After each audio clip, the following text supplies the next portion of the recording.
struggle with your weight? Has it just made you unhappy for a lot of years?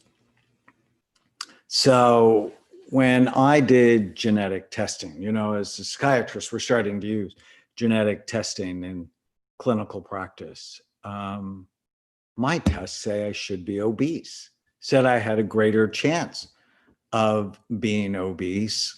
And when I look at my family history, my grandfather was overweight, actually had a heart attack when he was way too young. Out of my 6 siblings, there's 7 of us. Weight's a problem. And when I was young, I was buff, worked out, didn't really think about it much.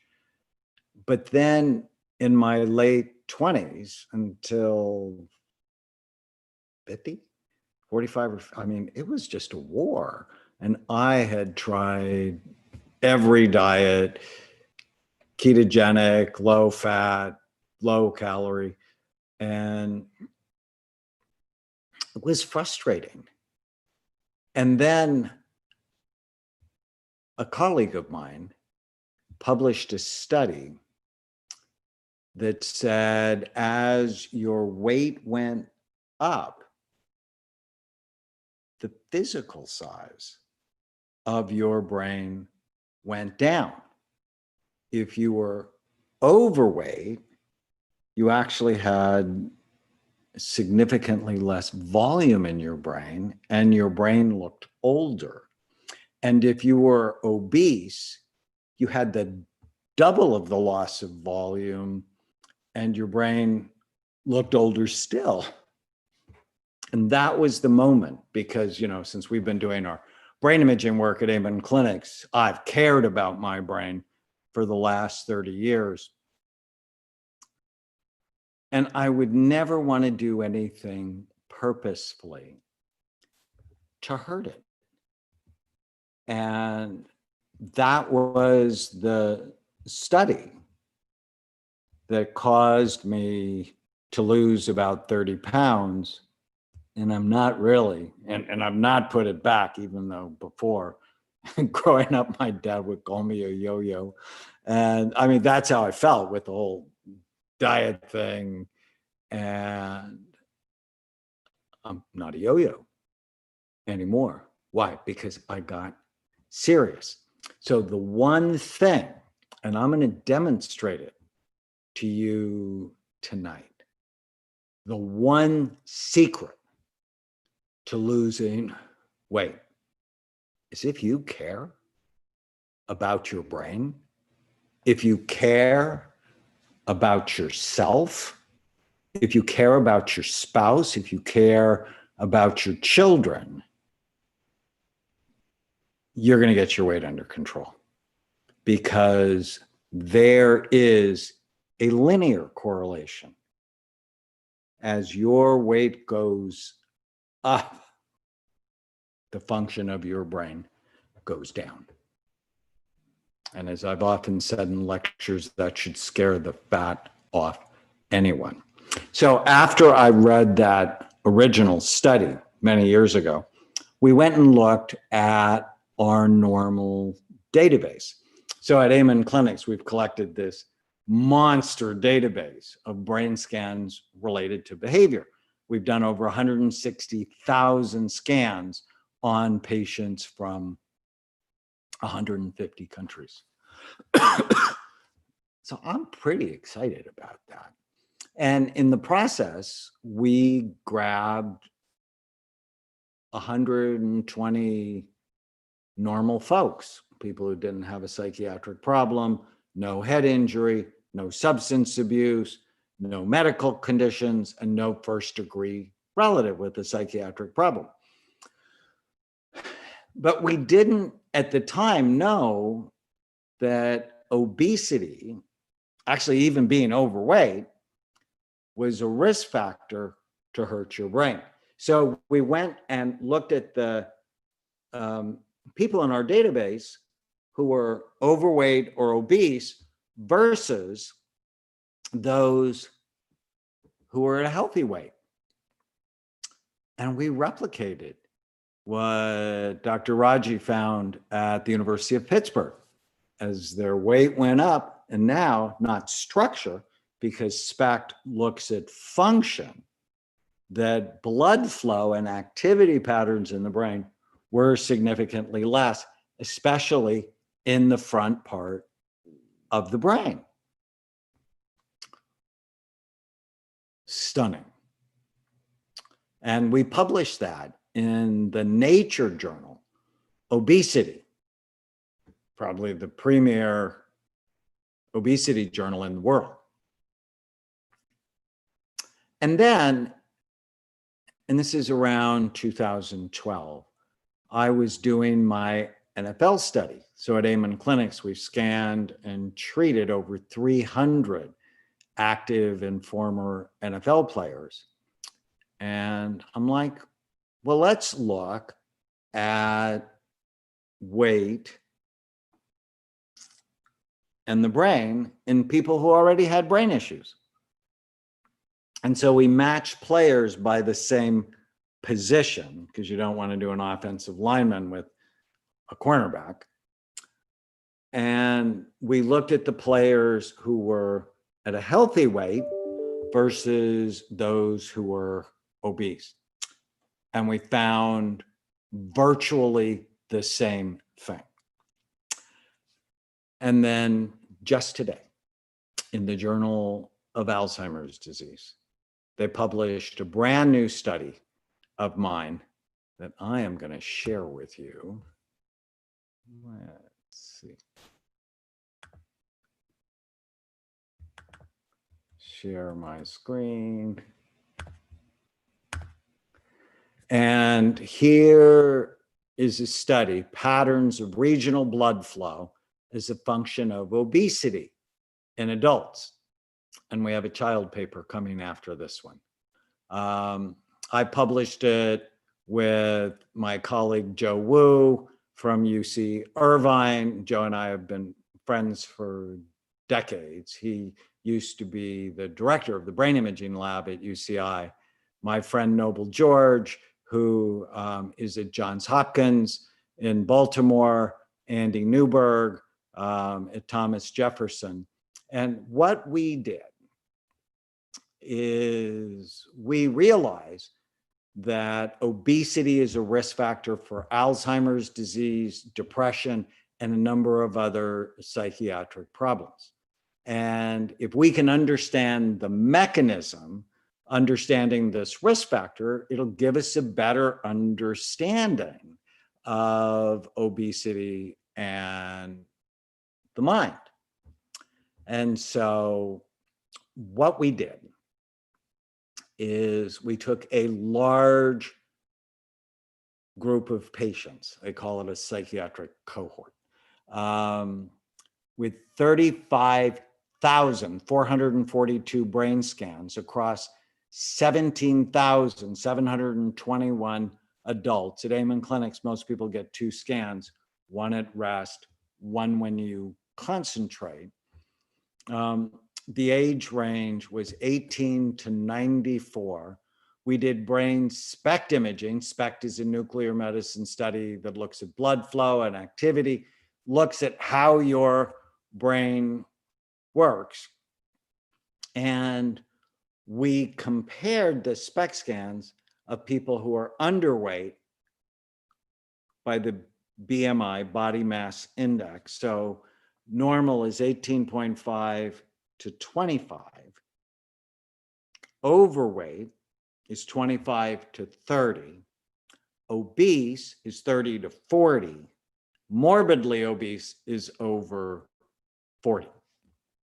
And so we looked at it, and across adulthood, higher BMI correlated with decreased perfusion, both on resting and concentration scans in virtually all brain regions, including those influenced by Alzheimer's disease such as the parietal lobe, top back part of the brain, and the hippocampus on the inside of your temporal lobes. And when I first looked at these graphs, I'll show them to you in a second, I was stunned. And it didn't seem like underweight had a negative impact, at least on blood flow in the brain. And so you can read this. I put the link to the article so you can read it. It's public. We try to make all of our research articles public. So this is the temporal lobes, and you can just see as weight goes up across the x-axis, the activity in the brain goes down in a linear fashion. So this is the temporal lobes. This is the parietal lobes, top back part of your brain. This is one of the first areas that dies in Alzheimer's disease. In the hippocampus, which is Greek for seahorse, but the hippocampus is involved in memory and mood, which is why obesity can impact mood and depression. And at Amen Clinics, I have a new book behind me, and I put the link to it on Amazon, The End of Mental Illness. I talk about if you want to keep your brain healthy or rescue it if it's headed to the dark place, you have to prevent or treat the 11 major risk factors that steal your mind. And we know what they are. And we created a mnemonic called Bright Minds. Every patient I evaluate, I am looking for their risk factors. And the D in Bright Minds stands for diabesity, which is you're either overweight or obese, and or you have high blood sugar, pre-diabetic, or you're diabetic. They're a disaster for brain function. Now, why would being overweight damage your brain? So, Bright Minds, 11 major risk factors that steal your mind. If you're overweight or you're obese, you have 5 of the 11 risk factors. You have low blood flow to your brain. I'm just proving it here with my study. I'm not the only one that has said this. I mean, a number of other researchers have found this finding. This is just the largest study ever on obesity. You have inflammation. So low blood flow, you have inflammation. Why? Fat cells produce something called inflammatory cytokines. They're actually called adipokines. You've heard about cytokines with COVID-19, right? The cytokine storm that kills people. Well, fat cells, and you also heard obesity is a risk factor for mortality, for like serious trouble, including death, if you get COVID-19, because you're already inflamed to start. So that's 2. Fat cells store toxins. You have a much higher toxic load in your body if you're overweight or obese. That's why when you get serious and you lose weight, detoxifying is really important, because your fat cells are going to be releasing a lot of toxins, which is why when you lose weight, it can actually make you feel bad. And the N in Bright Minds is neurohormone deficiencies. And what fat does is it actually takes healthy testosterone that helps you feel virile and strong and sexual and with a good mood and a good memory, and turns it into unhealthy, cancer-promoting forms of estrogen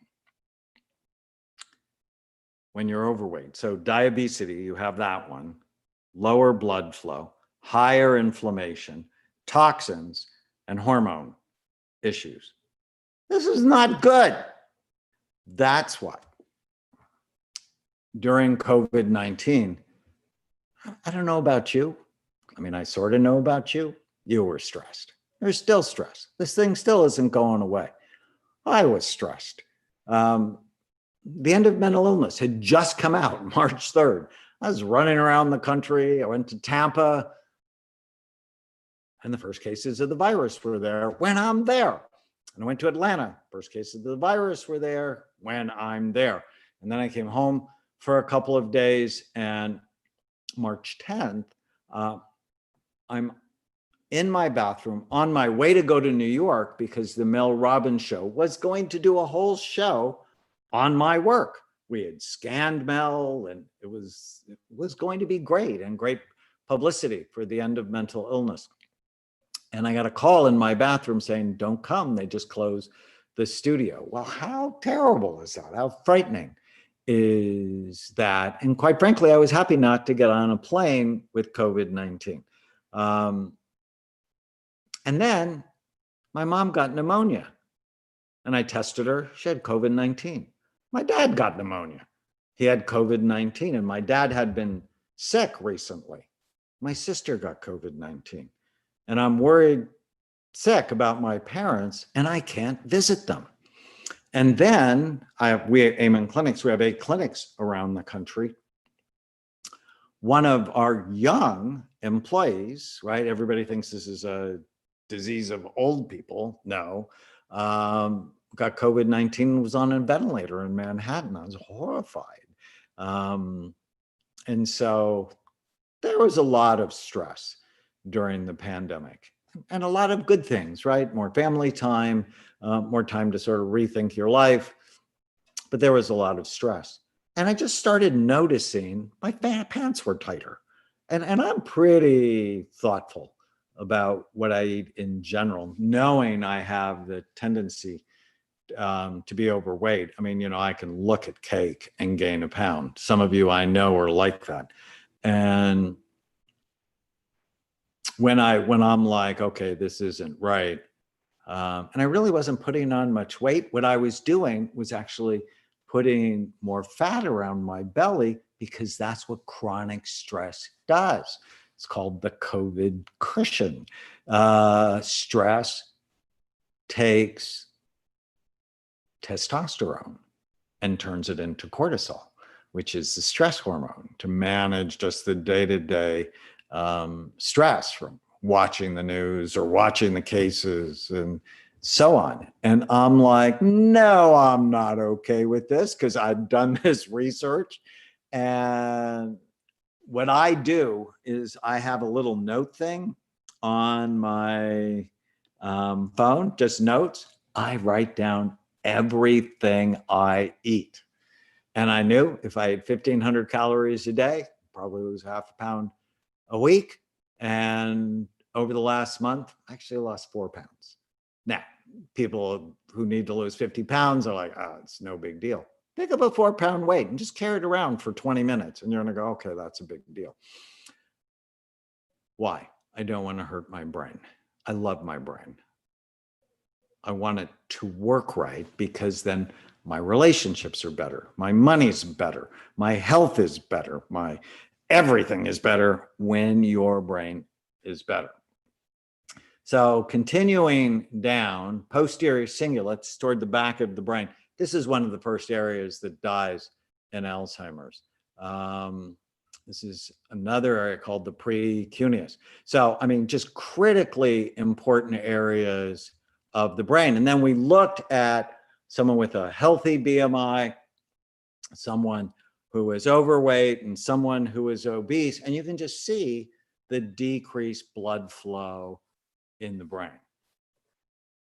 This is not something you want. Anyways, you can paper, it goes on and on. I am so proud of the work that I've done with the research team at Amen Clinics. And I just want to find for you a quote from George Perry, who's the editor of the Journal of the Alzheimer's Disease. Really one of the most respected journals on cognitive impairment in the world. And this comes from the press release that was just released today.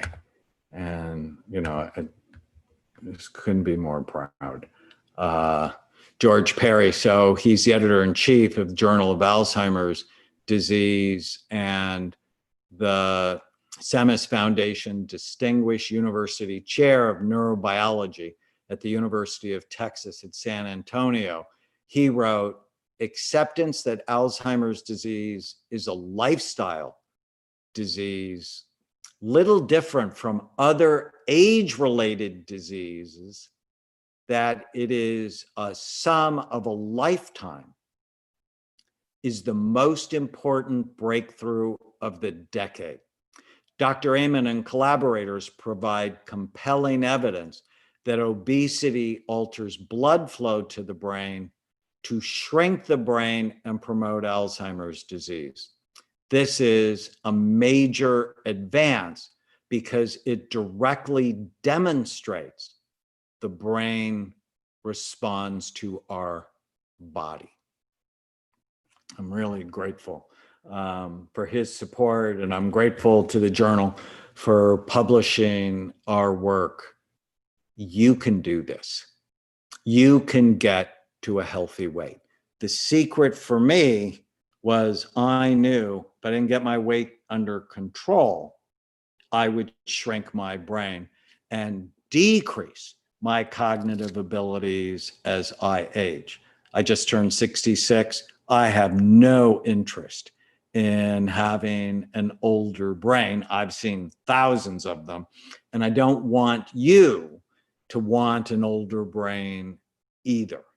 I want you to love your brain, take care of your brain. And so what do? How do you lose weight? You're like, count calories. Yeah, but it's more than that.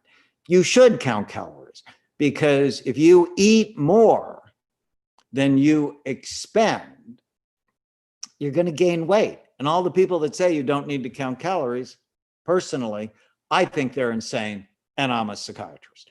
But the quality of your calories matters more. So if you have an 800 calorie Twinkie diet, you might lose weight, and then you're going to get sick and get diabetes or cancer, whatever, because you'll be chronically inflamed. That's why I'm not a fan of Jenny Craig and Nutrisystem and all these packaged food diets.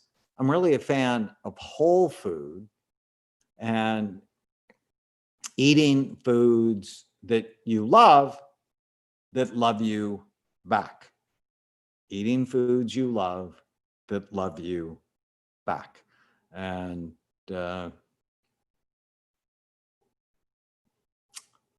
fun story, I have a nephew that I'm very attached to, and he had some mental health challenges, and I wanted to put him on a really healthy diet. And 2 weeks on, he came to me and he said, Uncle Danny, I don't like any of those foods. And he was going to stay with me for a couple of days. And I said, well, our goal is to find 20 foods you love that love you back. And by the end of the next month, he had 75 foods. So often it's the little lies we tell ourselves. So know the number of calories you can eat a day. Don't go under 1,000. Don't get stupid, because I want you to develop a way of eating that you can do for the rest of your life, especially if you're like me and you tend to look at certain foods and gain weight. So I have a little scale on my kitchen counter. Like tonight, we had Tana's rosemary chicken. It's so good. Chicken thighs. Literally, I could have 4 or 5 of them. But I'm like, so what are the calories? 50 calories per ounce.